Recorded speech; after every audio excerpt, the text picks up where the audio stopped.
मौत कोरोना से, death certificate typhoid का, लापरवाही या फिर लीपापोती।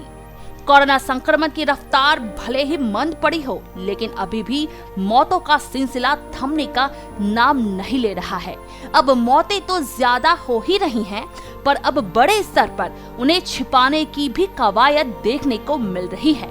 ऐसा कहीं और नहीं बल्कि पीएम मोदी के संसदीय क्षेत्र के गांव में देखने को मिल रहा है। सेम की खेती के लिए मशहूर वाराणसी के गांव रमना में चारों तरफ मातम पसरा हुआ है। दावा किया जा रहा है कि कोरोना की इस दूसरी लहर में इस गांव में अब तक 40 से 45 मौतें हो चुकी हैं। कई ने अस्पताल पहुंचने से पहले ही दम तोड़ दिया और जो अस्पताल पहुंचे भी थे तो उनके साथ कोरोना से मौत के सर्टिफिकेट में बड़ी धोखाधड़ी की गई।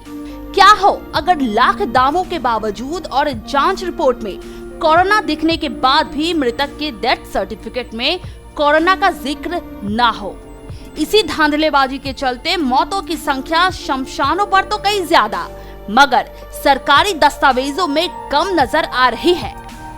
सेम की खेती के लिए मशहूर पीएम मोदी के संसदीय क्षेत्र वाराणसी के रमना गांव के पटेल परिवार के साथ कुछ ऐसा ही हुआ, जब 3 दिनों के अंदर इस परिवार के 2 वरिष्ठ सदस्य काल के गाल में समा गए।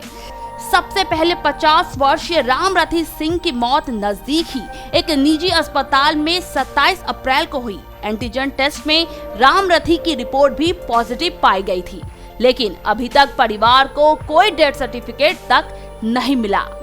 लापरवाही या जानबूझकर मृतकों के आंकड़ों को छिपाने की कवायद यही नहीं रुकी। रामरथी सिंह के बड़े भाई 74 वर्षीय रमा शंकर की भी मौत 2 दिन बाद ही इलाके के एक दूसरे निजी अस्पताल में हो गई। रमा शंकर की भी 28 तारीख को उसी निजी अस्पताल में पीसीआर जांच की रिपोर्ट पॉजिटिव पाई गई थी, लेकिन बजाय कोरोना से मौत की वजह वाले सर्टिफिकेट के इनको साधारण टाइफाइड और निमोनिया की मौत को वजह बताने वाला डेथ सर्टिफिकेट थमा दिया गया।